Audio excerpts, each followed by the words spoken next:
بسم الله الرحمن الرحيم waxaan jeclahay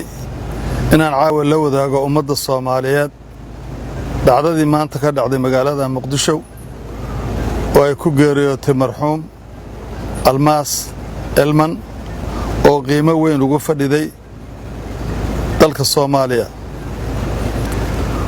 waxaan tacsi u dirayaa magaca ummadda Soomaaliyeed guud ahaan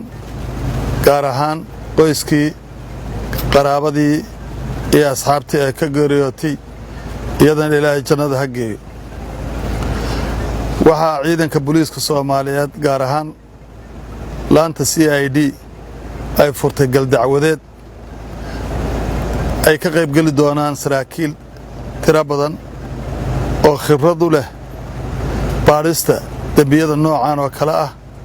wixii ka soo baxana waxaan la wadaagi doonaa ummadda Soomaaliyeed dalka gudihiisa iyo dibaddiisaba. Assalaamu calaykum wa rahmatullah.